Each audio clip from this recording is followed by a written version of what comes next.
السلام علیکم کے اس کے ناول پہ آپ سب کو ویلکم۔ ایک خوبصورت ناول پیش کر رہے ہیں جس کا نام ہے ہم سفر ہیں جگنو بھی۔ ناول کی رائٹر ہیں فائزہ چیمہ۔ چلیے چلتے ہیں ناول کی جانب۔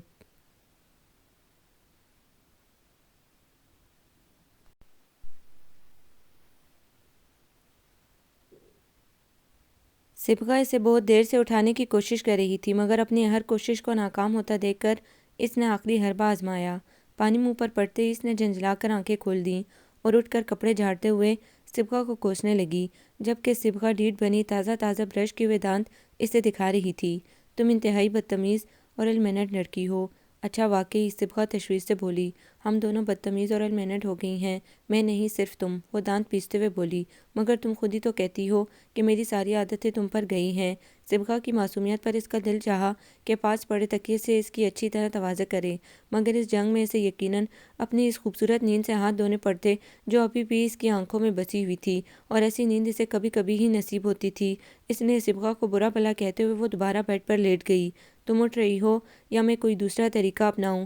صبغہ نے اسے دھمکی دیتے ہوئے کہا۔ کیا تکلیف ہے تمہیں؟ کم از کم یہاں تو سکون سے سونے دو، وہ کروٹ بدلتے ہوئے بولی۔ گھر میں تو دادوں کے ڈر سے اسے ہمیشہ صبح اٹھنا پڑتا تھا، اور اسلام آباد آ کر اس نے جو کرنے کے لیے کام سوچ رکھے تھے ان میں سر فہرست نیند پوری کرنا تھا۔ دادوں کو سرخیزی کا شوق بلکہ جنون تھا، اور اپنی یہ عادت انہوں نے نہایت سہولت سے سارے گھر والوں میں منتقل کر دی تھی سوائے شعاع کے۔ دادوں کی نظروں سے بچنا بہت مشکل تھا، کیونکہ وہ صبح ہر ایک کے کمرے میں بذات خود جا کر اٹھانے کا فریضہ انجام دیتی تھی۔ ماہین کا تو خیال تھا کہ پوری دنیا میں ان کے گھرانے سے زیادہ سیر خیز اور کوئی نہیں ہوگا۔ سارا گھر نہ صرف دادوں کی اس عادت سے کمپرومائز کر چکا تھا، بلکہ سبھی تو صبح اٹھنے کے عادی ہو چکے تھے سوائے شعاع کے۔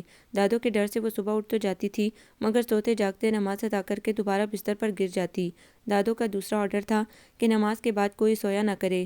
ماشاءاللہ سبھی پڑھنے لکھنے والے بچے ہیں، نماز ادا کر کے اپنے پڑھائی کے کام نپٹایا کریں۔ شعاع کو ان کا پہلا حکم اتنا گرا نہیں گزرتا تھا جتنا کہ دوسرا۔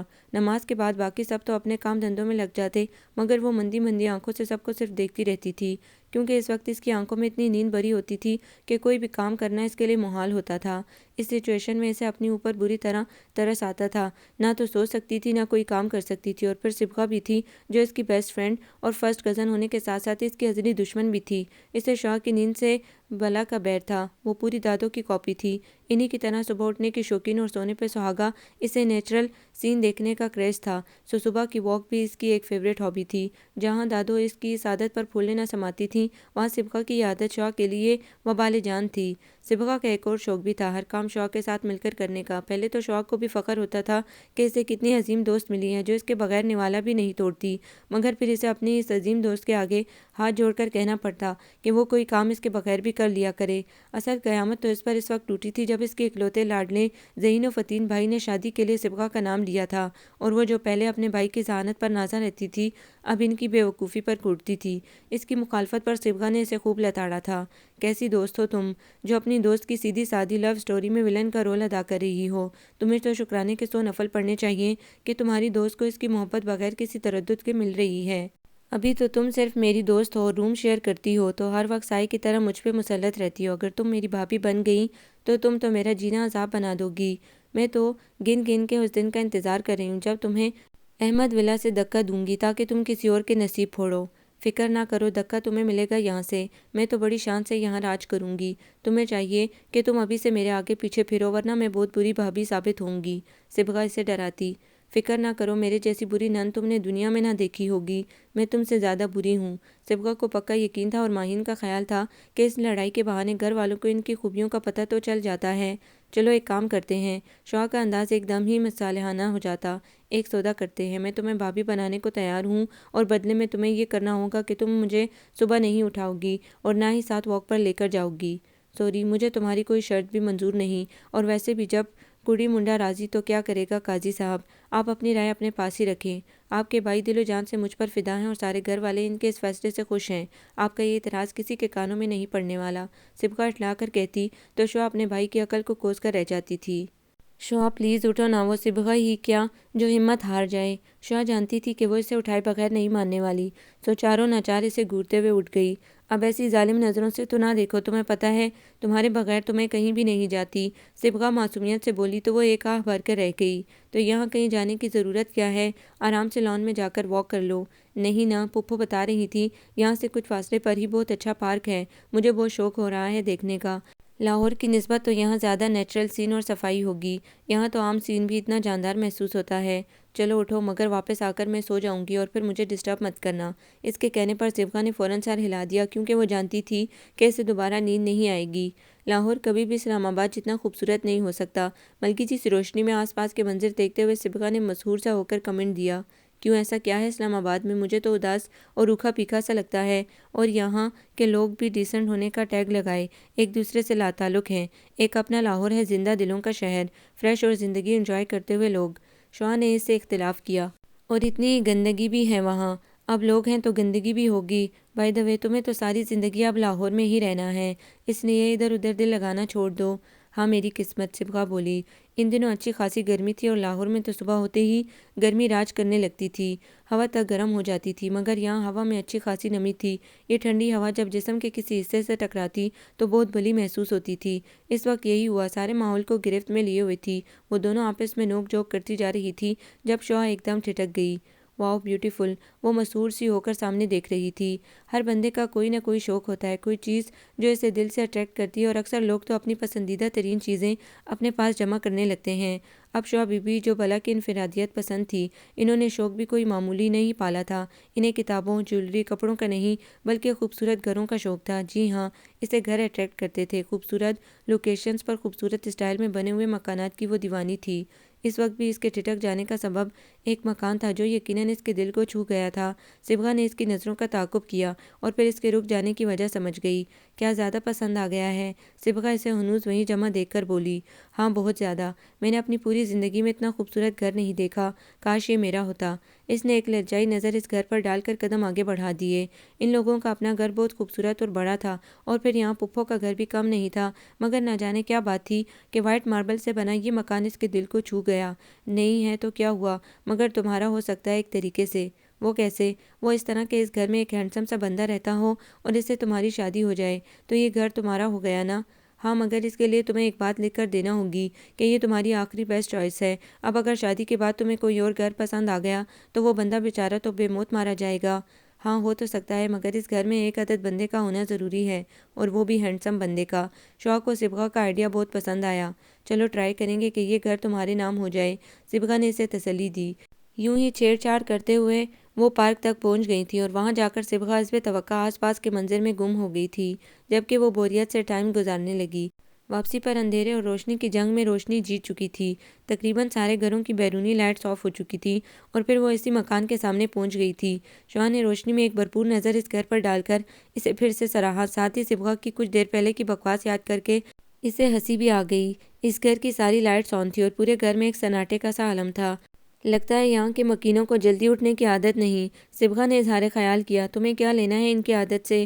دادو کہتی ہیں کہ صبح صبح دوسروں کو اٹھانا ثواب کا کام ہے۔ یہ کہہ کر صبغہ نے آگے بڑھ کر ان کی بیل پر ہاتھ رکھ دیا اور پھر بجاتی چلی گئی۔ شعا اس کی اس حرکت پر گھبرا گئی، آگے بڑھ کر اس کا ہاتھ ہٹایا اور دانت پیستے ہوئے بولی، دادو کی جانشین۔ صبغہ کی کتنی دیر بیل بجانے کے باوجود وہاں کسی روح کے کوئی آثار نہیں نظر آئے تھے۔ اکتا کر وہ لوگ واپسی کے راستے پر ہو لی تھیں۔ بہت ہی ڈھیٹ لوگ ہیں، صبغہ نے اپنی رائے دیتے ہوئے کہا۔ تو ہمیں کیا، وہ کندھے اچکا کر بولی۔ وہ لوگ بہت کم اسلام آباد آتی تھیں، اور اس کی سب سے بڑی وجہ یہ تھی کہ پھپھو کے گھر میں ان کے لیے کمپنی نہیں تھی۔ جب بھی وہ لوگ یہاں آتی بوریت ہی محسوس کرتی تھی۔ پھپھو کے اکلوتے اور لاڈلے سپوت سلمان آرمی میں کیپٹن کے عہدے پر فائز تھے۔ ایک تو ادھر ادھر کی پوسٹنگ اور دوسرے اسے چھٹیاں کم ہی ملتی تھی۔ اس نے ساتھ ہی کئی کورسز سٹارٹ کر رکھے تھے، سو گھر میں پھپھو اور حسن ماموں ہی ہوتے تھے۔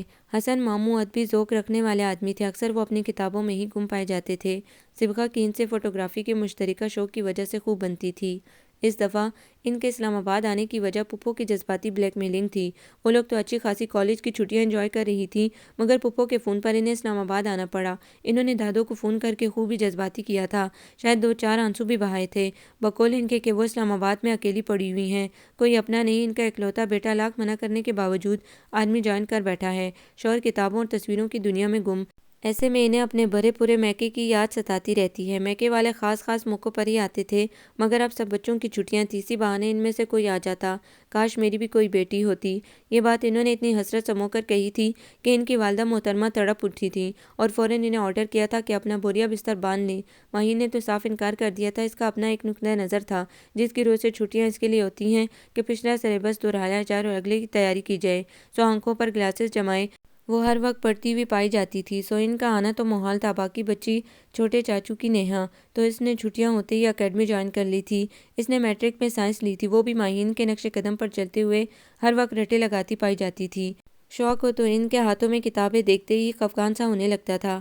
ایسے میں پھپھو کا فون آ گیا تو دادو کو پورے گھر میں وہی دونوں فارغ نظر آئی تھی اور ایک دوسرے کے بغیر تو وہ کہیں بھی آتی جاتی نہیں تھی۔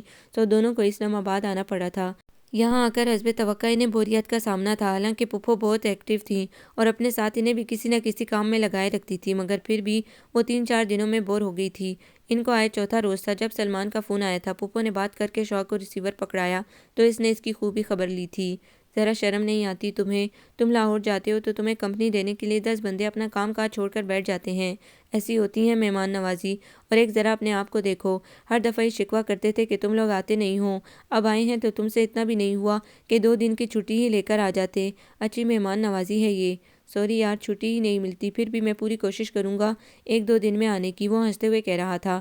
کوشش نہیں، تم آ رہے ہو، ورنہ تمہیں پتہ ہے نا میں کتنی بری ہوں، اس نے اسے دھمکایا۔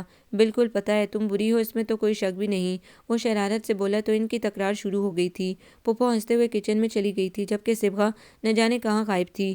سلمان کو خدا حافظ کہہ کر وہ کچن میں آئی تو پھپھو چائے بنا چکی تھی۔ صبغہ کہاں ہے؟ اوپر ٹیرس پر گئی ہے اپنی اور ماموں کی چائے لے کر، تو یہیں پی لیتے وہ لوگ بھی۔ اس نے پھپھو کے ہاتھ سے چائے کا مگ پکڑا۔ پتہ نہیں ٹیرس سے کوئی سین نظر آ رہا تھا، سو اسی میں گم ہیں دونوں۔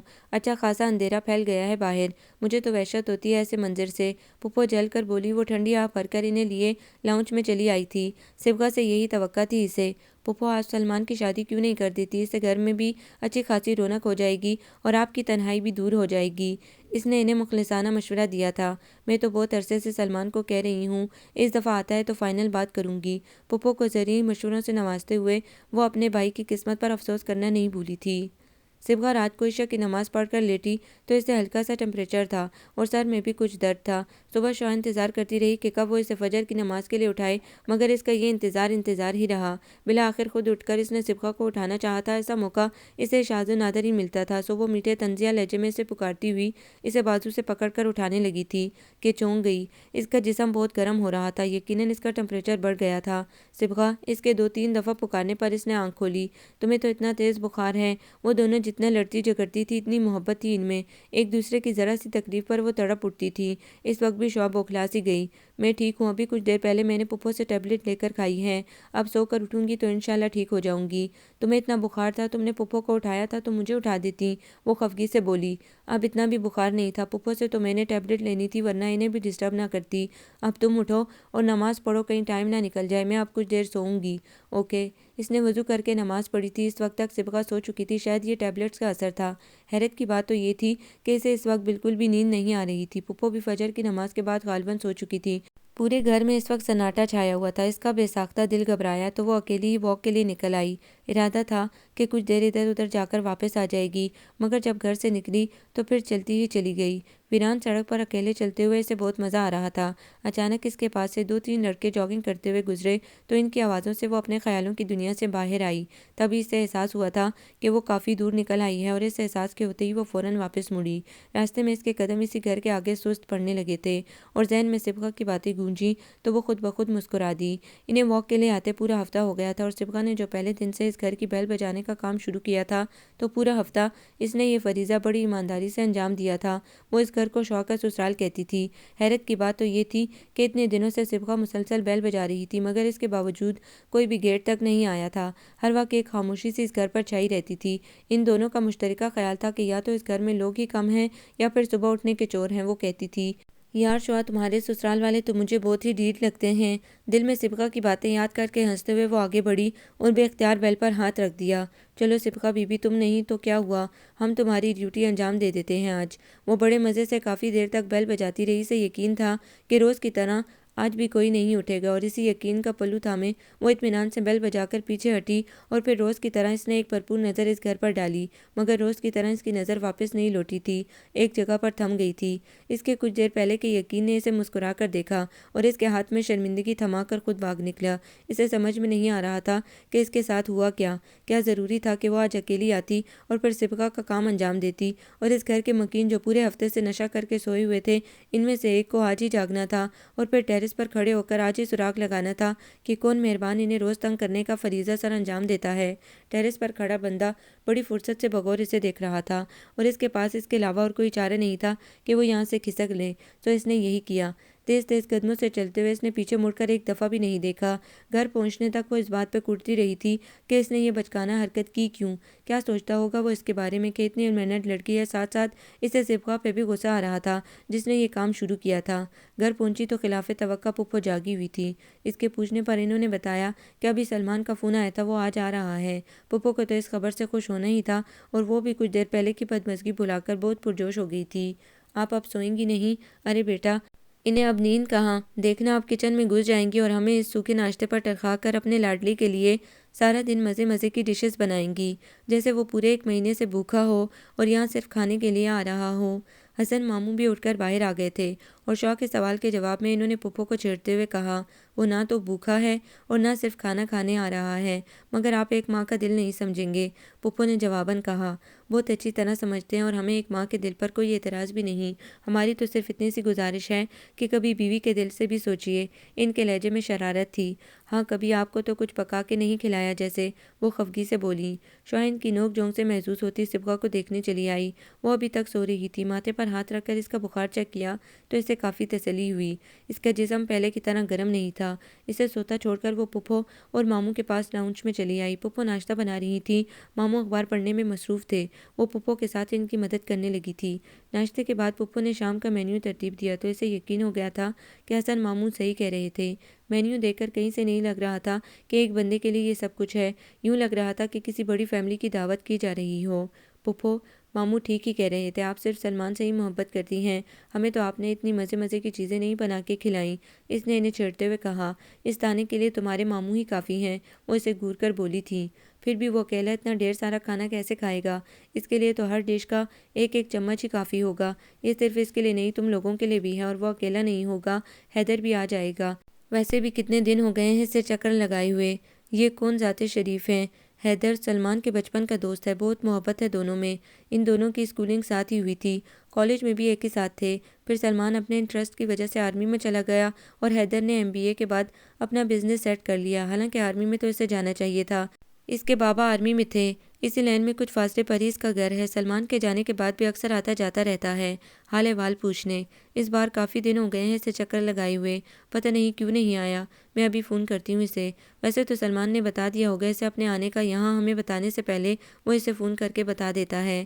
پھپھو اس سے جس شخصیت کے متعلق بتا رہی تھی، اسے بھلا اس میں کیا دلچسپی ہو سکتی تھی؟ سو بے دلی سے سنتے ہوئے چکن کڑھائی کے لیے مسالہ تیار کرنے میں لگی تھی۔ حیدر سلمان سے زیادہ میرا خیال رکھتا ہے، وہ بہت کیئرنگ ہے، اور کچھ اس کی مجھ سے زیادہ وابستگی اس لیے بھی ہے کہ اس کی مدر کی اس کے بچپن میں ڈیتھ ہو گئی تھی، تب سے وہ بہت حساس ہو گیا ہے۔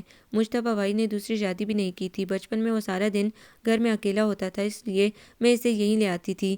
کئی بار تو وہ سلمان کے ساتھ ہی رات کو یہیں سو جاتا تھا۔ اب تو اپنے بزنس کی مصروفیت اور کچھ سلمان کے جانے کی وجہ سے کم ہی آتا ہے، مگر پھر بھی ہفتے میں 2-3 چکر تو لگا ہی لیتا ہے۔ حیدر کی ذات میں دلچسپی نہ ہونے کے باوجود اسے اس کی مدر کی ڈیتھ کا سن کر دکھ ہوا تھا۔ اسی دوران صبغہ بھی اٹھ کر آ گئی تھی۔ اس کے اصرار کے باوجود شوہر نے اسے کچن میں گھسنے نہیں دیا۔ وہ برے برے منہ بناتی لاؤنج میں بیٹھ کر ٹی وی دیکھنے لگی۔ کوکنگ سے کافی حد تک فارغ ہو کر وہ اور پھپھو ابھی لاؤنج میں آ کر بیٹھی ہی تھیں کہ سلمان کی آمد ہوئی۔ اور سناؤ کزنس، دیکھا کیسا باعث بندہ ہوں، تم لوگوں نے کہا اور فوراً چلا آیا۔ سنائیں گے، بہت کچھ سنائیں گے، ذرا بیٹھو تو صحیح، صبغہ شوخی سے بولی۔ بائی دی وے، تم لوگوں کی آمد سے میرے پیارے شہر پر کوئی آفت تو نہیں ٹوٹی نا؟ ابھی تک تو نہیں ٹوٹی، ہم نے سوچا ایک دفعہ تم بھی آ جاؤ تو پھر اکٹھے ہی نپٹیں گے، تم سے بھی اور تمہارے اس روکھے پھیکے شہر سے بھی۔ ان لوگوں کی تکرار اور باتیں جو ایک دفعہ شروع ہوئیں تو پھر انہیں وقت گزرنے کا بھی پتہ نہیں چلا۔ پھپھو کچن میں جا کر کام سمیٹنے لگی تھیں، جبکہ وہ بڑی دلچسپی سے سلمان سے آرمی والوں کی اوٹ پٹانگ باتیں سننے میں لگی تھی۔ مغرب کی اذان ہوئی تو وہ دونوں نماز کے لیے اٹھ گئیں۔ نماز سے فارغ ہو کر وہ باہر آئیں تو سلمان کہیں نظر نہیں آیا۔ صبغہ کے استفسار پر پھپھو نے بتایا کہ وہ حیدر سے ملنے گیا ہے، اب اس کے ساتھ ہی آئے گا۔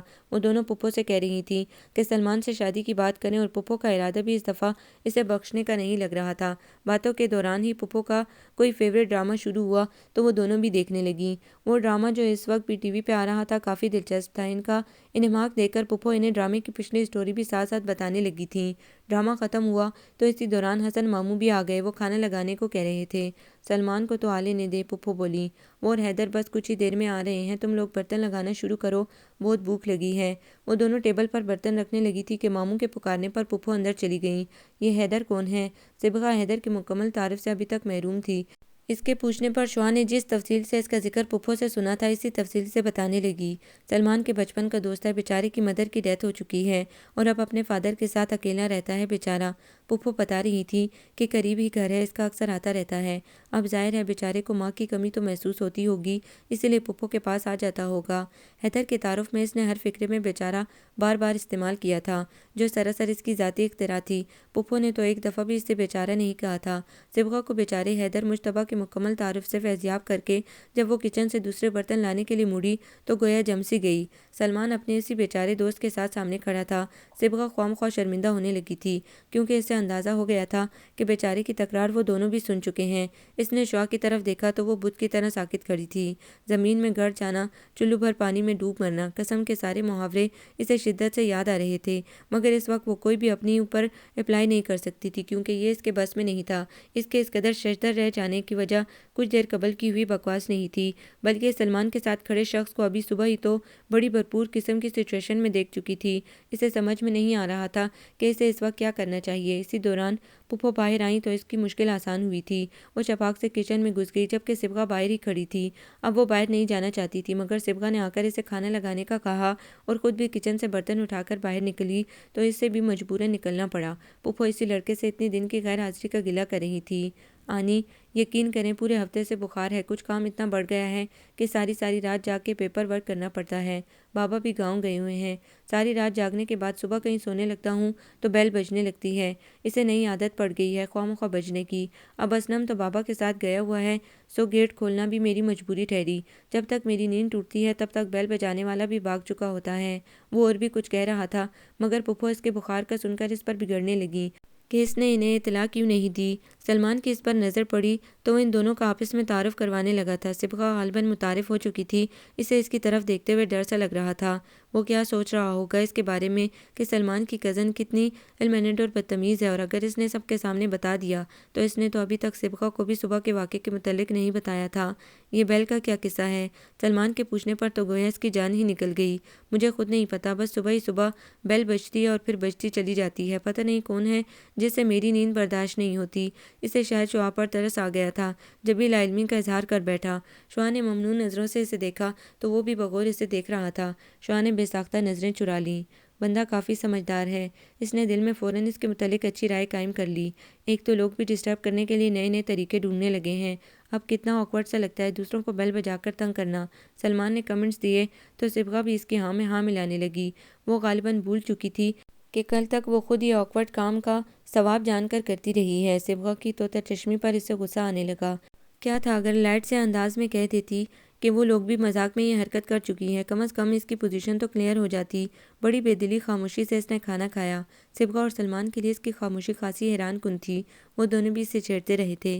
کھانے کے بعد ماموں نے اس سے چائے کی فرمائش کی تو وہ چائے بنانے کے لیے کچن میں چلی آئی۔ چائے لے کر آئی تو وہ سب کسی دلچسپ گفتگو میں الجھے ہوئے تھے۔ کچھ دیر وہاں بیٹھنے کے بعد اس نے صبغہ کو 2-3 دفعہ اٹھنے کا اشارہ کیا، جسے وہ بڑے مزے سے نظر انداز کر گئی تھی۔ وہ تنگ آ کر بول اٹھی، صبغہ چلو مجھے نیند آ رہی ہے۔ تھی تو یہ بھی غیر مہذب سی حرکت، مگر اس کی برداشت جواب دے چکی تھی۔ کمال ہے، تمہیں تو اتنی جلدی کبھی بھی نیند نہیں آئی؟ صبغہ کو اچنبھا ہوا۔ فون پہ تو بوریت کا رونا رو رہی تھی، اب تمہاری بوریت دور کرنے کے لیے ایک اور بندہ بھی لایا ہوں تو خود ہی اٹھ رہی ہو۔ سلمان نے اسے گھورا۔ یقین کریں اس وقت مجھے بہت نیند آ رہی ہے، صبح انشاءاللہ بات کریں گے۔ صبغہ کا ہاتھ پکڑ کر وہ بڑی سہولت سے کہہ کر اپنے کمرے میں چلی آئی۔ پھپھو اور ماموں پہلے ہی جا چکے تھے۔ یہ کیا حرکت تھی شعا؟ صبغہ نے اسے ہاتھ چھڑا کر اسے گھورا۔ کون سی حرکت؟ وہ معصومیت سے بولی تو صبغہ تب گئی۔ اب اتنی انجان بھی نہ بنو، آئی ایم شور تمہیں ذرا بھی نیند نہیں آ رہی، پھر اس جھوٹ کی وجہ۔ صبغہ کے کہنے پہ اسے صبح والا واقعہ سنانا پڑا تھا۔ ساری بات سن کر وہ خفگی سے بولی، تم مجھے اب بتا رہی ہو؟ صبح سے موقع ہی نہیں ملا۔ تمہارا مطلب ہے کہ تمہارا وہ فیورٹ گھر سلمان کے دوست حیدر مجتبیٰ کا ہے؟ ظاہر ہے وہ وہاں تھا تو اسی کا گھر ہوا نا، اور سنا نہیں وہ بیل والی بات بھی بتا رہا تھا۔ شعا چڑھ کر بولی، اب مجھے کیا پتا تھا کہ ہم اسی کو تنگ کرتے تھے؟ ویسے شعا ایک بات کہوں، بندہ بھی اپنے گھر ہی کی طرح ہے۔ کیا خیال ہے اپنی اس پلاننگ کے بارے میں؟ صبغہ نے اسے چھیڑا تو دل کی بدلتی لہر سے گھبرا کر اس نے فوراً ٹوک دیا، فضول مت بولو، اٹھو ابھی عشاء کی نماز بھی پڑھنی ہے۔ وہ فوراً وضو کرنے چل دی۔ نماز پڑھ کے لائٹ آف کر کے وہ بستر پر لیٹی تو اندھیرے میں صبغہ کی مدھم سی آواز ابھری، شعا بندہ ایسا نہیں ہے کہ اسے اگنور کیا جائے۔ ہاں یہ تو ہے، بولتی آنکھوں کو تصور ملا کر اس نے اعتراف کیا تھا۔ تو پھر مسئلہ کیا ہے؟ بندہ بھی تمہیں پسند ہے اور گھر بھی۔ مجھے نیند آ رہی ہے، سو مر جاؤ مگر سوچنا ضرور۔ صبغہ کے جان بخشنے پر اس نے اطمینان سے کروٹ بدلی تھی۔ وہ دونوں ٹی وی پر کوئی شو دیکھ رہی تھیں جب سلمان چلا آیا۔ ماما کدھر ہیں؟ ادھر ادھر دیکھ کر اس نے پوچھا۔ ان کی کسی فرینڈ کا فون آیا تھا، انہی کی طرف گئی ہیں۔ ناشتہ بناؤں تمہارے لیے؟ شعا نے اٹھنا چاہا تو اس نے روک دیا۔ ابھی نہیں، ابھی بیٹھو تم، میں سوچ رہا تھا یہ کیسے ممکن ہے تم لوگ یہاں آؤ اور کچھ گڑبڑ نہ ہو۔ کیوں، ہم نے کیا کیا ہے؟ شعا کو خدشہ ہوا کہیں حیدر نے تو اسے نہیں کچھ بتا دیا۔ یہ ماما کو تم لوگوں نے بہکایا ہے نا شادی کے سلسلے میں، تو اس میں غلط کیا ہے؟ صبغہ معصومیت سے بولی، غلط یہ ہے کہ وہ اب زور و شور سے لڑکیاں دیکھنا شروع کر دیں گی، تو ظاہر ہے تمہاری شادی ایک عدد لڑکی سے ہی ہونی ہے نا، اور وہ لڑکی انہیں ڈھونڈنی تو پڑے گی، مگر میں نہیں چاہتا وہ کوئی لڑکی ڈھونڈے جبکہ لڑکی ان کی آنکھوں کے سامنے ہے۔ کیا؟ وہ دونوں بری طرح چونکی تھی۔ سلمان کی طرف دیکھا کہ کہیں وہ مذاق تو نہیں کر رہا، مگر اس کے انداز میں مذاق والی بات نہیں تھی۔ ان دونوں کو چونکا کر وہ اطمینان سے بیٹھا ہوا تھا۔ یہ تم کس کے بارے میں کہہ رہے ہو؟ تم دونوں تو بڑی ڈیٹیکٹیو بنی پھرتی ہو، اندازہ لگاؤ۔ دیکھو سلمان، تم جانتے ہو نا میں منگنی شدہ ہوں اور اپنی اس منگنی سے بہت خوش بھی ہوں، اسی لیے خبردار اگر میرے بارے میں الٹا سیدھا سوچا بھی۔ صبغہ نے اسے دھمکایا، اور میرے خیالات تم اچھی طرح جانتے ہو، تم میرے اچھے دوست ضرور ہو لیکن میں تم سے دوسرے رشتے کے بارے میں کبھی سوچ بھی نہیں سکتی، اور اگر تم نے ایسا سوچا تو میں تمہیں جان سے مار دوں گی۔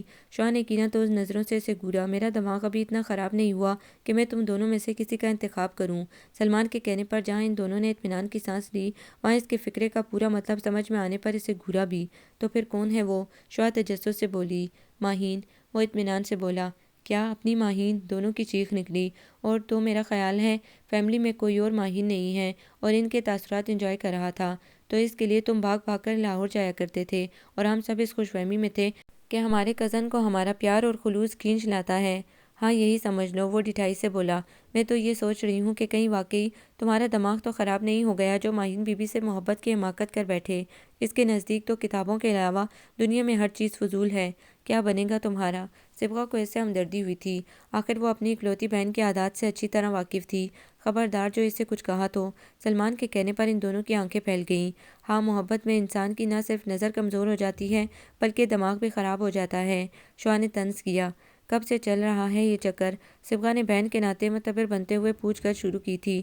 خدا کے لیے اتنے مشکوک الفاظ استعمال نہ کرو، کوئی چکر وکر نہیں، وہ مجھے اچھی لگتی ہے اور میرا خیال ہے ہم دونوں بہت اچھی زندگی گزار سکتے ہیں، بس اتنی سی بات ہے جو میں نے تم دونوں کو بتا دیا، بتنگڑ مت بناؤ۔ وہ چڑھ کر بولا، تو پھپھو کو بتا دیتے، وہ ادھر ادھر نہ ڈھونڈتی پھرتی لڑکی۔ شعا نے مشورہ دیا، بتانا تو چاہتا تھا مگر میں نے سوچا ماہین کی اسٹڈیز کمپلیٹ ہو جائے پھر بات کروں گا۔ وہ سادگی سے بولا، اس کی تو اگلے 10 سال تک اسٹڈیز نہیں کمپلیٹ ہونے والی، بڑے لمبے چوڑے پلانس ہیں اس کے۔ تم پھپھو کو بتا دو منگنی ابھی ہو جائے تو پھپھو کی بھی ٹینشن ختم ہو جائے گی، شادی اس کے ماسٹرز کے بعد ہو جائے گی۔ ہاں اب تو بتانا ہی پڑے گا۔ وہ سوچتے ہوئے بولا، میں ناشتہ بناتی ہوں تمہارے لیے۔ صبغہ اٹھتے ہوئے بولی، ہاں اب زیادہ خاطر خدمت کرو، تمہارا ہونے والا بہنوئی ہوں۔ وہ پھیل کر بولا، منہ دھو رکھو، اسی سے خاطر خدمت کروانا، وہ تو کھانے میں بھی تمہیں کتابیں ہی کھلایا کرے گی، اس کے ہاتھ سے تو میں کچھ بھی کھانے کے لیے تیار ہوں۔ اس کے کہنے پر ان دونوں نے معنی خیز نظروں سے اسے دیکھا۔ روہیل بھائی اچانک ہی ان سے ملنے چلے آئے تھے۔ کہنا تو ان کا یہ تھا کہ وہ آفس کے کام سے اسلام آباد آئے ہیں، مگر شعاع کو ذرا برابر بھی اس بات کا یقین نہیں تھا، جبکہ صبغہ ان کی آمد پر پھولے نہ سما رہی تھی۔ دیکھا میری کشش کیسے تمہارا بھائی کھنچا چلا آیا، صبغہ اٹھلا کر بولی تو وہ جل کر رہ گئی۔ تم ہو ہی جادوگرنی، پتہ نہیں میرے معصوم سے بھائی پر کون سا جادو کر دیا ہے۔ محبت سے بڑا جادو اور کہیں ہو نہیں سکتا مائی ڈیئر، وہ شعاع سے لپٹ کر بولی۔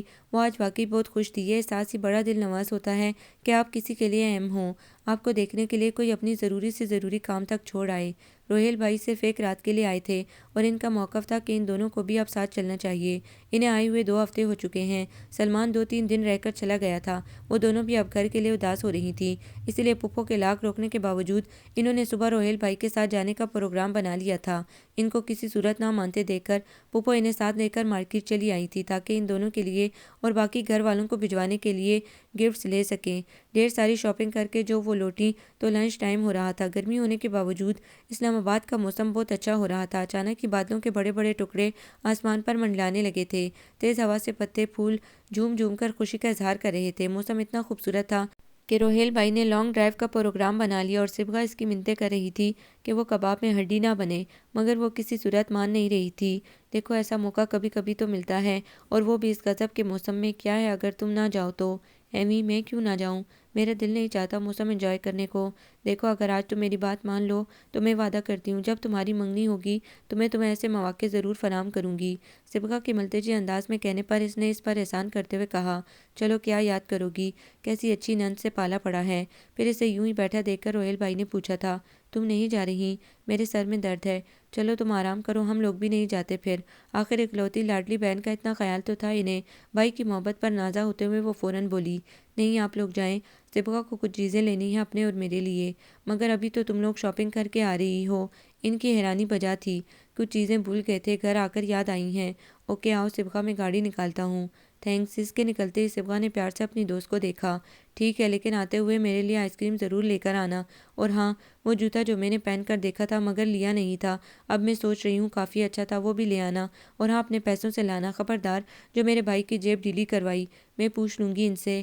اچھا، صبغہ مرے مرے انداز میں بولی تو شعاع اس کے انداز پر ہنستی ہوئی کمرے میں چلی گئی۔ 3 گھنٹے کی بھرپور نیند لے کر وہ اٹھی۔ صبغہ اور روہیل بھائی ابھی تک نہیں آئے تھے۔ پھپھو کچن میں تھی، اسے آتا دیکھ کر وہ چائے بنانے لگی تھی۔ چائے کے مگ پکڑ کر جب وہ اور پھپھو لان میں آئی تو شام ہو رہی تھی اور موسم بھی بہت خوبصورت ہو رہا تھا۔ پھپھو سے ڈھیروں باتیں کرتے ہوئے اس نے بہت مزے سے چائے پی تھی۔ پھپھو ان دونوں کے جانے سے بہت افسردہ تھیں، اتنے دن سے گھر میں رونق تھی، اب پھر وہی سناٹا بولنے لگے گا۔ پتہ نہیں کون سے لوگ بیٹیوں کو بوجھ کہتے ہیں، میری اور تمہارے ماموں کی تو شدید خواہش تھی بیٹی کے لیے، بس اللہ کی مرضی ہی نہیں تھی۔ پھپھو کو افسردہ دیکھ کر شعاع نے انہیں بہلاتے ہوئے کہا، بس کچھ ہی عرصے کی بات ہے، پھر سلمان کی شادی ہو جائے گی تو آپ کی یہ کمی بھی پوری ہو جائے گی۔ ہاں یہ تو ہے، اور پھر جب سے سلمان نے ماہین کے لیے کہا ہے میں تو بےتاب ہو رہی ہوں کہ کب ماہین کو اس گھر میں لے آؤں۔ مجھے یقین ہے وقار بھائی انکار نہیں کریں گے، اور سبرینا بھابھی تو بہت خوش ہوں گی، 2 ہی تو بیٹیاں ہیں ان کی اور دونوں ہی اپنوں میں جائیں گی، اس سے بڑھ کر ان کے لیے تمانیت اور کیا ہوگی۔ صبغہ تو ان کی آنکھوں کے سامنے رہے گی اور روہیل کی صورت میں ان کے بیٹے کی کمی بھی پوری ہو جائے گی۔ ہاں یہ تو ہے، شعاع نے ان سے اتفاق کیا۔ میکے کے ذکر پر پھپھو جو شروع ہوئی تو پھر باتوں کا سلسلہ کہاں سے کہاں تک جا نکلا تھا۔ انہی باتوں کے دوران وہ شعاع سے بولی تھی، مجھے مجتبیٰ بھائی کی طرف جانا تھا، اصل میں 3-4 دن ہو گئے ہیں انہیں گاؤں سے آئے ہوئے، اور ان کی طبیعت بھی کچھ خراب ہے۔ پرسوں تمہارے ماموں گئے ہوئے تھے ان کی طرف، وہی آ کر بتا رہے تھے، اگر تم چلو تو ابھی ہو آتے ہیں، ویسے بھی صبغہ اور روہیل تو پتہ نہیں کب تک آئیں گے۔ پھپھو کے کہنے پر اس نے فوراً حامی بھر لی، چلیں واک بھی ہو جائے گی اور بیمار کی عیادت سے ثواب بھی ملتا ہے، بس اتنا خیال رکھیے گا کہ زیادہ دیر تک بیٹھنا نہیں وہاں۔ اوکے تم یہی بیٹھو، میں اندر سے رس ملائی کا باؤل لے آؤں، حیدر کو بہت پسند ہے، ویسے تو وہ گھر پر ہوگا نہیں اس وقت، چلو اگر مجتبیٰ بھائی نے بچا دی تو وہ بھی کھا لے گا۔ پھپھو اندر گئیں تو وہ بھی اٹھ گئی۔ حیدر کے گھر پہ نہ ہونے کا سن کر اس نے شکر کیا۔ سلمان جب یہاں تھا تو اکثر اس سے سامنا ہو رہا تھا، گو اس نے کبھی بھی اسے کچھ جتایا نہیں تھا، مگر پھر بھی اسے خواہ مخواہ اس کی موجودگی میں شرمندگی ہوتی رہتی تھی۔ پھپھو رس ملائی کا باؤل لے کر آئیں تو وہ ان کے ہمراہ اس گھر میں چلی آئی تھی جس نے اسے پہلی نظر میں ہی مسحور کر دیا تھا۔ وہ گھر باہر سے جتنا خوبصورت تھا اندر سے اس سے بھی کہیں زیادہ تھا۔ لاؤنج تک جاتے ہوئے اس کی نظریں بار بار ادھر ادھر بھٹک رہی تھیں۔ گھر کے انٹیریئر کو دیکھ کر اس کی نظروں میں بے پناہ ستائش امڑ آئی تھی۔ مجتبیٰ صاحب انہیں لاؤنج میں ہی مل گئے تھے۔ ان کے ہاتھ میں کوئی کتاب تھی۔ انہیں دیکھ کر گرم جوشی سے استقبال کیا۔ پھپھو نے اس کا تعارف کروایا تو بولے، ماشاءاللہ بہت پیاری بیٹی ہے، اور بیٹیاں تو ہوتی ہی پیاری ہیں۔ ان کے لہجے میں بھی پھپھو والی حسرت تھی۔ یہ اس باؤل میں کیا ہے؟ حیدر کے لیے کوئی چیز آئی ہوگی۔ رس ملائی ہے آپ دونوں کے لیے۔ پھپھو نے سیاست دانوں والا جواب دیا تو وہ ہنس دیے، پھر اپنے کسی ملازم کو آواز دینے لگے، مگر وہ پتہ نہیں کہاں تھا جو ان کے اتنے پکارنے پر بھی نہیں آیا تھا۔ البتہ حیدر چلا آیا۔ اسے دیکھ کر وہ جو بڑی ریلیکس ہو کر بیٹھی ہوئی تھی، ایک دم ہی سیدھی ہو گئی۔ السلام علیکم۔ وعلیکم السلام، میں تو سوچ رہی تھی کہ تم آفس میں ہوگے، پھپھو بولی تو وہ ان کے پاس ہی بیٹھ گیا۔ بس دیکھنے میرے دل نے کہا کہ آج آپ آنے والی ہیں، اس لیے جلدی آ گیا۔ شوہر آپ کیسی ہیں؟ پھپھو کو جواب دیتے ہوئے اس نے اس سے پوچھا تو وہ مسکرا کر اتنا ہی کہہ سکی، ٹھیک ہوں۔ رحیم کو کیوں آوازیں دے رہے تھے آپ؟ یار چائے بنوانے کے لیے، وہ تو کہیں گیا ہے، چلے میں بنا دیتا ہوں۔ اس سے پہلے کہ وہ اٹھتا انہوں نے اسے روک دیا۔ شوہر پہلی دفعہ ہمارے گھر آئی ہے اور میں اسے چائے پلانا چاہتا ہوں، جوشاندہ نہیں۔ بابا یہی جوشاندہ آپ اکثر و بیشتر بہت منت کر کے بنواتے ہیں، وہ خفگی سے بولا۔ یار اس وقت تو مجبوری ہوتی ہے، کاش تمہاری جگہ اللہ نے مجھے ایک پیاری اور سگر سی بیٹی دی ہوتی۔ انہوں نے اسے چھیڑا تو وہ انہیں کے انداز میں بولا، تو آپ دوسرا طریقہ اپنائیں، اپنے اس قابل اور ہونہار بیٹے کی شادی کر دیں، فری میں بیٹی مل جائے گی آپ کو۔ شرم کرو، خود اپنے منہ سے شادی کے لیے کہہ رہے ہو، تو جب آپ کو خیال نہیں آتا تو میں کیا کروں پھر؟ ہاں اگر آپ کو یہ منظور نہیں تو دوسرا آپشن حاضر ہے، آپ میری ممی کو لے آئیں جنت سے۔ نہیں یار، وہ وہاں بہت خوش ہوں گی، یہاں آ کر تو تمہیں دیکھ کر تو اس کا بی پی بھی نہیں نارمل ہوگا۔ اس کو وہیں رہنے دو، ہم پہلے والے مشورے پر غور کرتے ہیں۔ اس کی بات کو انہوں نے اس مہارت سے موڑا کہ وہ جنجلا گیا۔ چائے تو وہیں رہ گئی، شوہر بنا لیتی ہے، ویسے بھی شوہر بہت اچھی چائے بناتی ہے۔ پھپھو نے یہ کہہ کر ان دونوں باپ بیٹے کی تکرار کو ختم کیا۔ مگر شوہر کیا سوچے گی، وہ پہلی دفعہ آئی ہے اور ہم اس سے کام کروا رہے ہیں۔ وہ راضی نہیں ہوئے۔ ڈونٹ وری انکل، میں ایسا ویسا کچھ نہیں سوچوں گی، آپ بتائیں کچن کدھر ہے؟ وہ فوراً اٹھ کھڑی ہوئی تو اشارے سے انہیں کچن کا بتایا۔ وہ اس طرف چلی آئی۔ دودھ تو فریج سے مل گیا تھا، مگر 2-3 کیبنٹ دیکھنے کے باوجود اسے نہ تو پتی ملی تھی نہ چینی۔ اب کیا کروں؟ وہ کچھ دیر اسی طرح کھڑی رہی، پھر اس سے پہلے کہ وہ بیٹھ جا کر ان سے پتی اور چینی کا پوچھتی، وہ کچن میں چلا آیا۔ شیلف پر دودھ دیکھ کر اس نے کوئی کیبنٹ کھولا اور پتی اور چینی اس کے سامنے نکال کر رکھ دیے، اور شوہر پر ایک نظر ڈال کر باہر نکل گیا، اور شوہر گہری سانس لے کر چائے بنانے لگی۔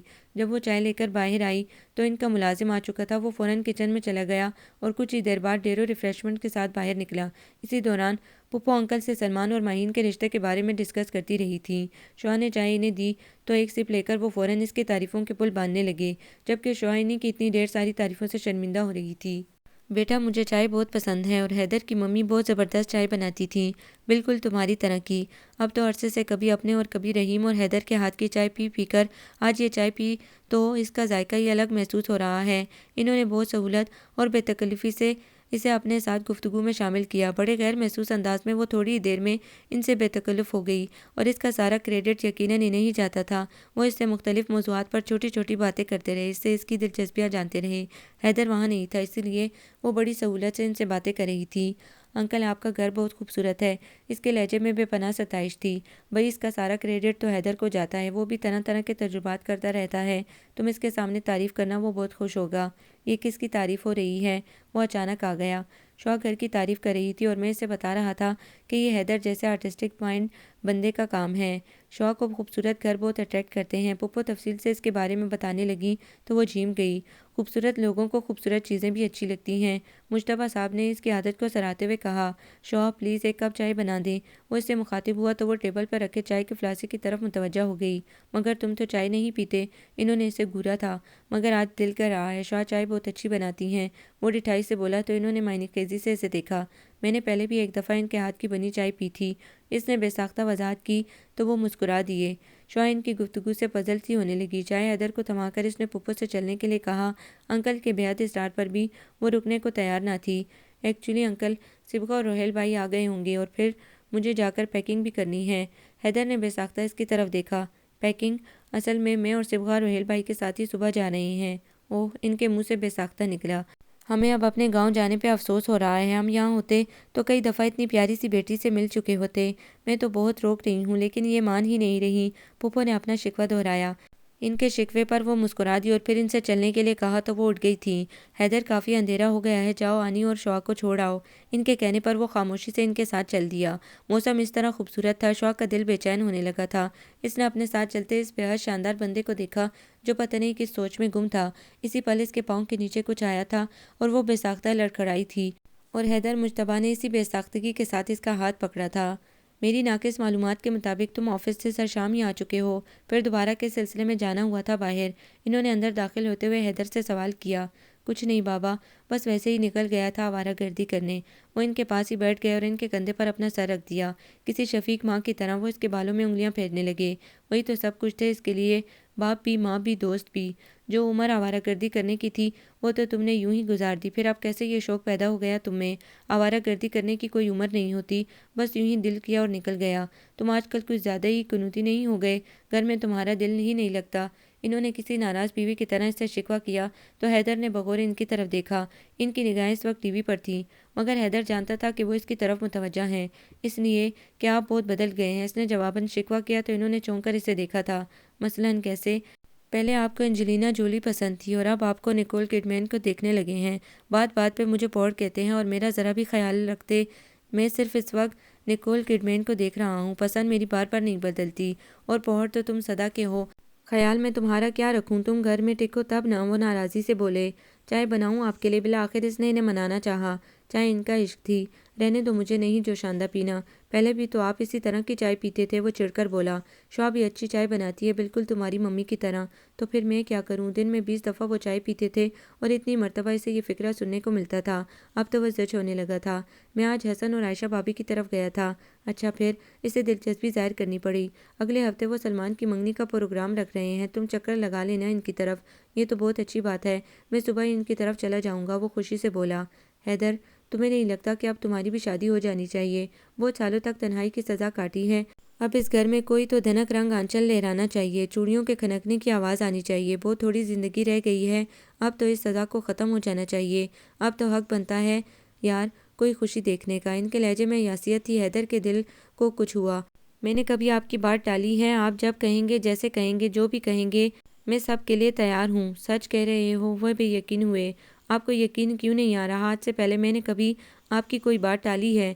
آج پتہ ہے کیا ہوا؟ جب میں حسن کی طرف گیا تو وہ دونوں بھی یہی کہہ رہے تھے کہ اب حیدر کی شادی ہو جانی چاہیے۔ چاہتا تو میں بھی یہی تھا، مگر تم جانتے ہو لڑکی ڈھونڈنا سب سے مشکل مرحلہ ہوتا ہے اور یہ کام صرف عورتیں ہی بہتر طریقے سے کر سکتی ہیں۔ شادی چاہے بیٹوں کی ہو یا بیٹیوں کی، ماؤں کی ضرورت دونوں جگہ ایک جیسی ہوتی ہے۔ اور پھر ہمارا کے تو بہت سے خواب تھے تمہارے لیے، تم چھوٹے سے تھے تبھی اس نے مجھے اپنی بہو کی خصوصیات گنوانے شروع کر دی تھیں، اور ان کو سن کر میں ہمیشہ اس کا مذاق اڑاتا تھا کہ ایسی بہو کے لیے تو تمہیں اللہ تعالیٰ سے اسپیشل دعا کر کے اسے منگوانا ہوگا۔ وہ کچھ یاد کر کے مسکرا دیے۔ حیدر بڑی دلچسپی سے ان کی بات سن رہا تھا۔ اس گھر کو گھر رکھنے کے لیے کسی بہت سلجھی ہوئی بچی کی ضرورت ہے اور میں ایسی لڑکی خود نہیں ڈھونڈ سکتا، اور ویسے بھی میری یہ عمر لڑکی ڈھونڈنے کی نہیں، اور نہ ہی تم سے اتنا ہوا ہے کہ تم خود ہی کوئی لڑکی میرے سامنے لا کر میری یہ مشکل آسان کر دو۔ ان کی شگفتگی سے کہنے پر حیدر کی آنکھوں میں ایک شبی لہرائی۔ خیر ہوا یہ کہ میں نے یہ کام عائشہ بھابی کے سپرد کر دیا۔ ان کے حلقہ احباب بہت وسیع ہے، اور مزے کی بات سنو، انہوں نے فوراً تمہارے لیے ایک لڑکی کا نام لے دیا۔ مجھے ان کی پسند پر پورا بھروسہ تھا اور تمہاری سعادت مندی پر بھی، اسی لیے میں نے بھی ہاں کر دی۔ عائشہ بھابی نے اس لڑکی کے گھر فون کر کے اس سلسلے میں بات کی تو انہوں نے ہمیں آنے کی دعوت دی ہے۔ میں سوچ رہا تھا کہ سلمان کی منگنی سے نپٹ کر سب سے پہلے یہی کام کریں گے۔ کیوں، کیا خیال ہے؟ جیسے آپ کی مرضی، وہ بے دلی سے بولا۔ انہوں نے اس کی بے دلی پوری طرح محسوس کی تھی، جبھی مسکرا کر بولے۔ چلو اچھی سی چائے بنانے کی کوشش کرو، ابھی تو کچھ عرصہ تمہارے ہاتھ کا جوشاندہ پینا پڑے گا، مگر خیر لمبی ہے غم کی شام، مگر شام ہی تو ہے، اور اگر اسے بھی چائے بنانی نہ آتی ہوئی تو؟ اس نے انہیں چھیڑا۔ فکر نہ کرو، میں نے سب سے پہلے اسی بات کا اطمینان کیا تھا۔ اچھا سنو، اگر تم اس لڑکی سے ملنا چاہو تو میں عائشہ بھابی سے کہوں؟ نہیں، اگر آپ اور رانی مطمئن ہے تو ٹھیک ہے۔ اچھی ہوگی وہ؟ ہاں واقعی اچھی تو بہت ہے، اتنی اچھی ہے کہ میرا بیٹا جس نے کبھی چائے کو چھوا تک نہیں، اس کے ہاتھ کی بنی چائے بڑے مزے سے پیتا ہے، اور اس کے جانے کا سن کر ایک دم اداس ہو جاتا ہے، اور اس کے جانے کے بعد آوارہ گردی شروع کر دیتا ہے، اور اس کے لیے پہلی بار اپنے باپ سے اپنا آپ چھپاتا ہے۔ وہ شرارت سے کہہ رہے تھے اور وہ جو وہاں سے اٹھنے لگا تھا دب سے وہیں بیٹھ کر بے یقینی سے انہیں دیکھنے لگا۔ کیا کہہ رہے ہیں آپ؟ وہی جو آپ سمجھ رہے ہیں، وہ انجان بنے۔ پلیز بابا سچ بتائیے نا، وہ بےتابی سے بولا۔ سچ یہ ہے کہ بیٹا، جب میں نے شعا کو دیکھا تو مجھے لگا تمہاری ممی کی بتائی ہوئی خصوصیات والی بہو میرے سامنے آ گئی ہو، اور اس سے پہلے کہ میں کچھ اور سوچتا، میرے صاحبزادے نے میری مشکل آسان کر دی۔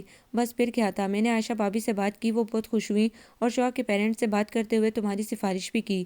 کچھ دنوں تک وہ فائنل جواب دیں گے۔ ویسے مجھے یقین ہے کہ میرے لائق فائق بیٹے کو وہ لوگ ریجیکٹ کر ہی نہیں سکتے۔ ان کے لہجے میں اس کے لیے بے تحاشا پیار تھا۔ بابا آپ کو کیسے پتہ چلا؟ وہ دھیرے سے بولا۔ دوست بھی کہتے اور چھپاتے بھی ہو۔ آئی ایم سوری، آپ بہت اچھے ہیں بابا، وہ شرمندگی سے بولا۔ آئی نو میری جان، ویسے تم اپنے اچھے سے بابا کے لیے چائے بنانے جا رہے تھے، اس کا کیا ہوا؟ وہ فوراً اٹھ کر کچن کی طرف چلا آیا۔ وہ بھی اس کے پیچھے وہیں آ گئے۔ پتہ ہے شوہا کا پلس پوائنٹ کیا تھا؟ اسے چائے بہت اچھی بنانے آتی ہے۔ اگر تم کسی لڑکی کو پسند کرتے اور اسے چائے نہ بنانی آتی تو میں کبھی بھی اسے اپنی بہو نہ بناتا۔ تمہاری بیوی کے لیے میری ڈیمانڈ ہی یہی تھی کہ اسے کوکنگ زبردست آتی ہو۔ رحیم کے ہاتھوں کے بدمزہ کھانے کھا کھا کر میں اکتا گیا ہوں۔ تو کیا آپ میری بیوی کو سارا دن کچن میں رکھیں گے؟ وہ ان سے لڑنے لگا۔ دونوں باپ بیٹا چائے بناتے ہوئے مستقبل کی زبردست پلاننگ کر رہے تھے۔ شوہا آپی ایک بات تو بتائیں۔ وہ بالوں میں برش کر رہی تھی جب نیہا ہاتھ میں کوئی کتاب پکڑے اس کے پاس چلی آئی۔ پوچھو یار، اور یہ کیا ہے؟ اس نے وہ کتاب پکڑی۔ نیہا کے سلیبس کی نہیں تھی بلکہ ہیومن پرسنالٹی سے متعلق کوئی کتاب تھی۔ اسی کی وجہ سے تو آپ کے پاس آئی ہوں۔ یہ بک میری فرینڈ نے دی تھی مجھے پڑھنے کے لیے، مگر مجھے سمجھ میں نہیں آ رہا۔ صبح آپی کے پاس گئی تھی تو مجھے کچھ بتانے کی بجائے وہ اس بک کا ہی مذاق اڑانے لگی تھی۔ اب آپ میری ہیلپ کریں پلیز۔ وہ روحانسی ہو رہی تھی۔ شوہا نے کتاب کا جائزہ لیا۔ اس کے کئی چیپٹرز تھے۔ کہیں ہاتھوں، کہیں آنکھوں، ہونٹوں، ناک، بالوں کی ساکھ کے ذریعے انسانی شخصیت کا جائزہ لیا گیا تھا۔ تو اس میں مشکل کیا ہے؟ یہ دیکھیں۔ نیہا نے پہلا چیپٹر کھولا۔ وہ آنکھوں سے متعلق تھا۔ مجھے سمجھ میں نہیں آ رہا کہ یہ غلافی، شہابی، منگولی کتابی آنکھیں کیا ہوتی ہیں؟ چھوٹی اور بڑی آنکھوں کے بارے میں تو میں جانتی ہوں، اب آپ مجھے ان کے بارے میں بتائیں۔ نیہا نے اسے مشکل میں ڈال دیا تھا۔ اس نے کون سا آنکھوں پر ریسرچ کی ہوئی تھی جو اسے بتاتی؟ مرتا کیا نہیں کرتا کہ مزداق۔ اس نے خود کو آمادہ کر کے آنکھوں کے بارے میں سے بتانا شروع کیا تھا۔ آخر اس کی قابلیت کا سوال تھا۔ صبغہ بھی اس دوران وہاں آ گئی تھی۔ اسے شرارت سوجی تو صبغہ کو تنگ کرنے کے لیے چھوٹی اور منگول آنکھوں کو صبغہ کی آنکھوں سے تشبیہ دی تھی۔ ہاں، جیسے تمہاری آنکھیں تو بڑی کتابی غلافی ہیں۔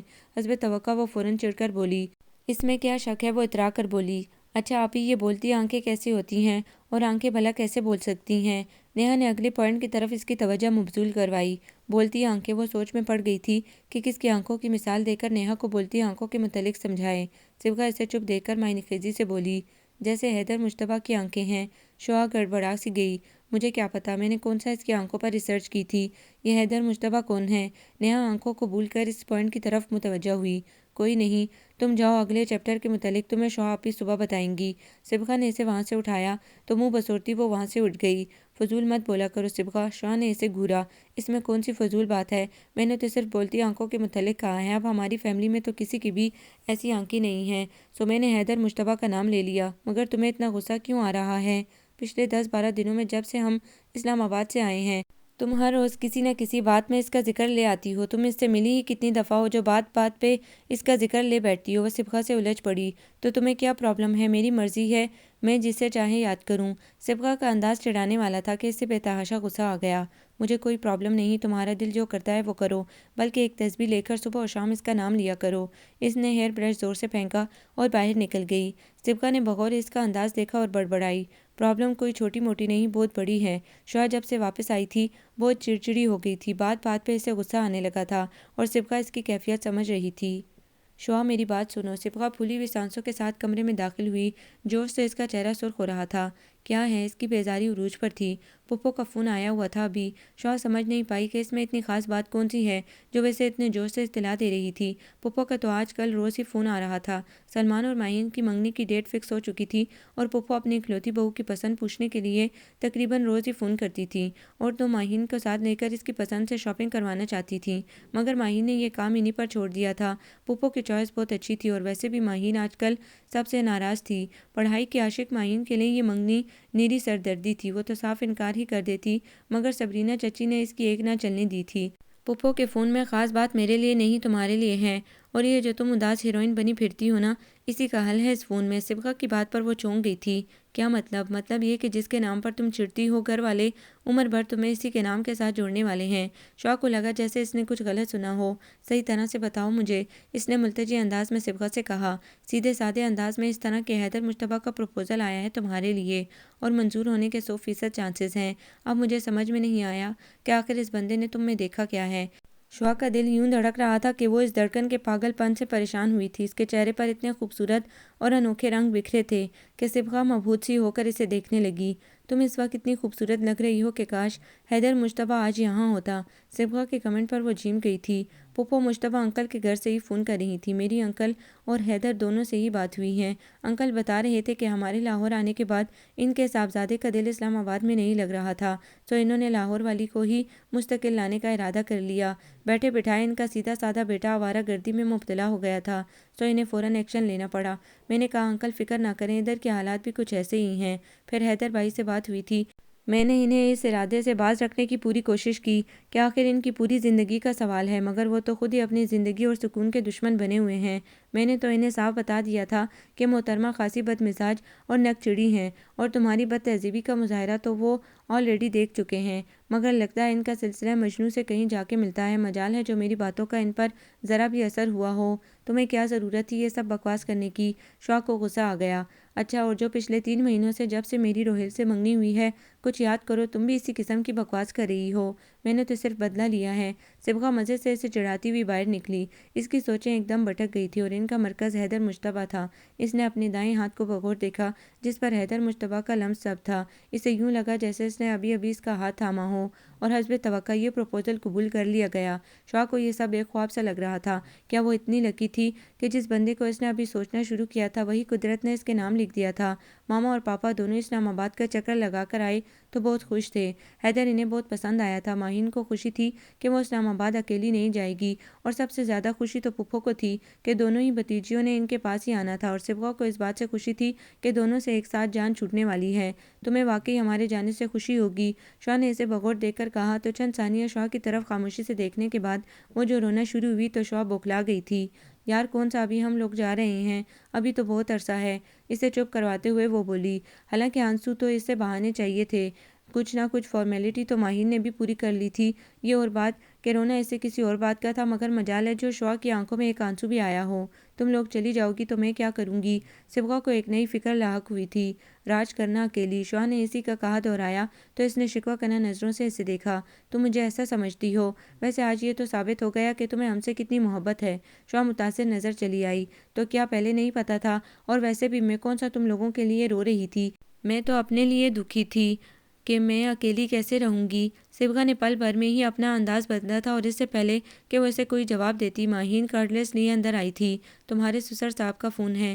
اس نے اس طرح سے تخاطب پر ماہین کو گھورتے ہوئے فون پکڑا۔ دوسری طرف وہ اپنی اصلی شفیق انداز میں اس سے پوچھ رہے تھے، کیسی ہے ہماری بیٹی؟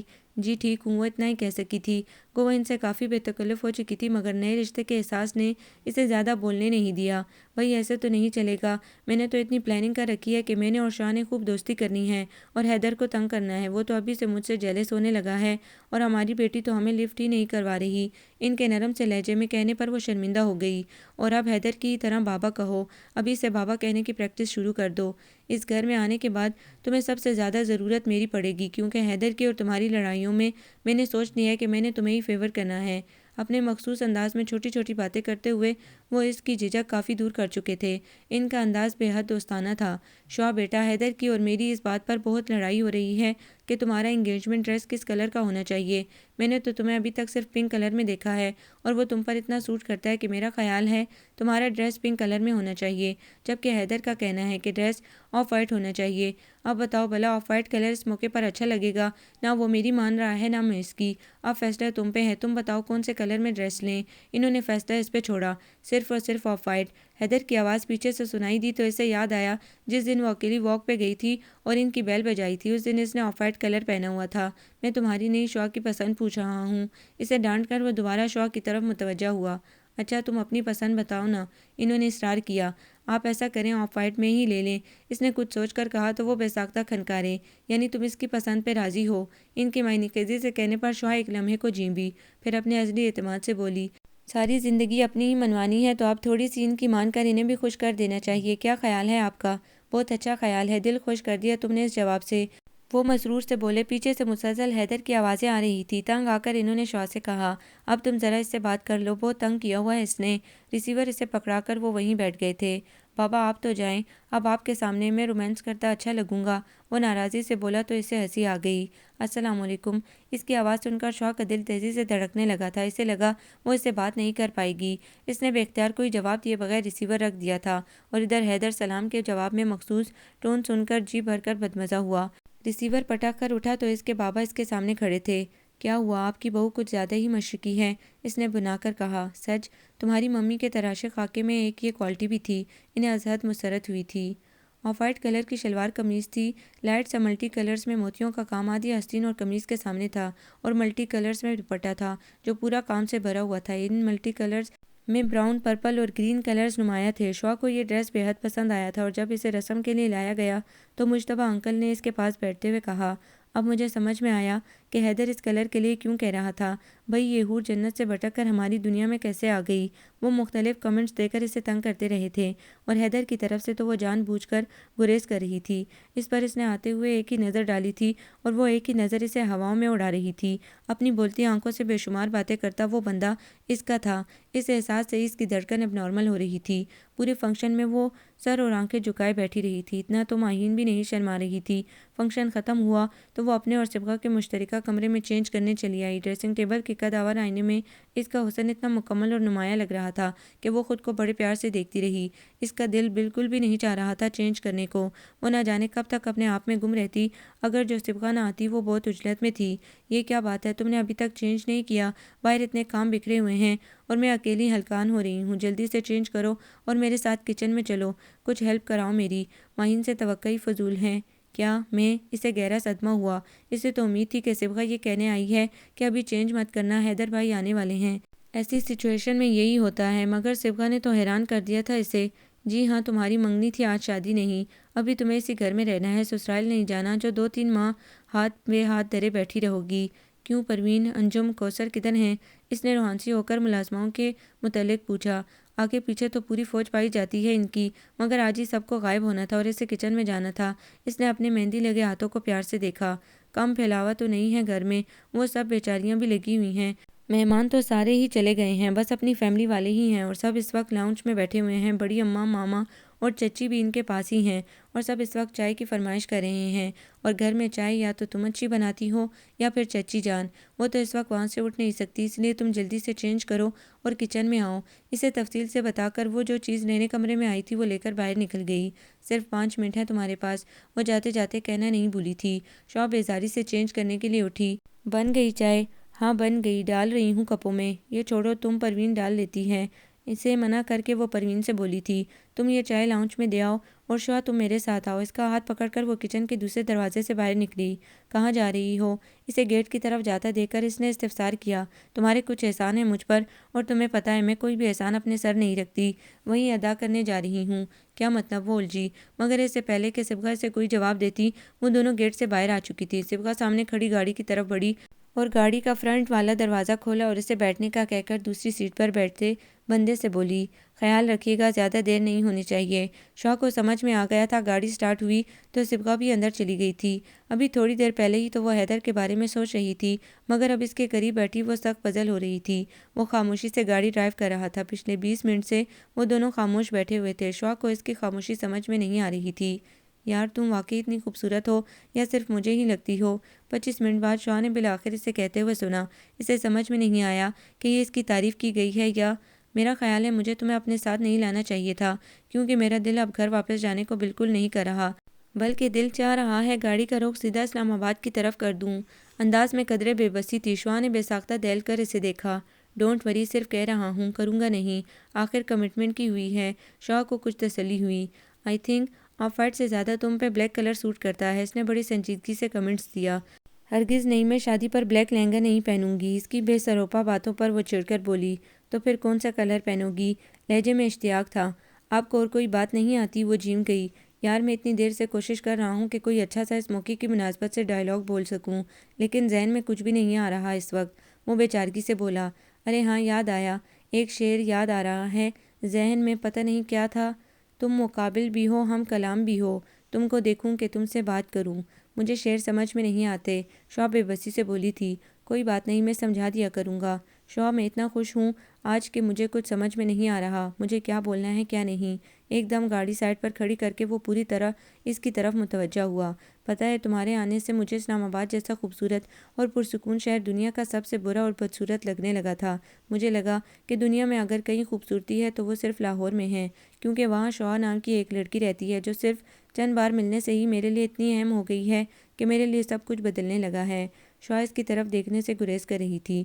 وہ جانتی تھی کہ ان چند جملوں میں چھپی وہ بے تحاشا باتیں جو وہ نہیں کہہ رہا تھا، وہ ساری باتیں بولتی آنکھوں سے چھلک رہی تھی۔ وہ آنکھیں پاگل کر دینے والی تھیں اور وہ پاگل نہیں ہونا چاہتی تھی۔ وہ سادہ سے انداز میں اس سے بہت سی باتیں کہہ رہا تھا اور وہ گلابی چہرہ لیے اس کی باتوں کے جواب دے رہی تھی۔ گاڑی کی پچھلی سیٹ سے سرخ گلابوں کا بوکے اس کی طرف بڑھاتے ہوئے اس نے کہا، یہ اس کے لیے ہے جو اس وقت دنیا کی سب سے خوبصورت لڑکی لگ رہی ہے۔ وہ بہت بولڈ اور کانفیڈنٹ تھی، مگر حیدر مجتبیٰ کی شدتوں نے اس کی زبان پر تالے ڈال دیے تھے۔ اسے اس کے ساتھ رہنا بہت دشوار لگ رہا تھا، تبھی وہ واپسی کے لیے اسے اصرار کرنے لگی تھی۔ حیدر کو مجبوراً واپس ہونا پڑا۔ گاڑی سے اترنے سے پہلے شعا نے اسے بوکے میں سے سب سے خوبصورت پھول نکالا تھا اور اس کی طرف بڑھاتے ہوئے بولی، یہ اس بندے کے لیے ہے جس کی ہر بات مجھے اچھی لگتی ہے، چاہے وہ اچھی نہ بھی ہو۔ حیدر نے پھول لے کر دلچسپی سے اسے گاڑی سے نکلتے ہوئے دیکھا۔ سنو، وہ پلٹی، میں چاہتا ہوں کہ اسلام آباد دوبارہ سے خوبصورت لگنے لگے۔ کب آ رہی ہو وہاں؟ جب آپ لینے آ جائیں گے، وہ کہہ کر مسرور سی آگے بڑھ گئی۔ قدرت نے اس کے دامن میں گلاب ہی گلاب جو بھر دیے تھے۔ آپ کو یہ ناول کیسا لگا؟ کمنٹس میں اپنی رائے ضرور دیں۔ ہمارے چینل کو لائک کریں، سبسکرائب کریں، شیئر کریں۔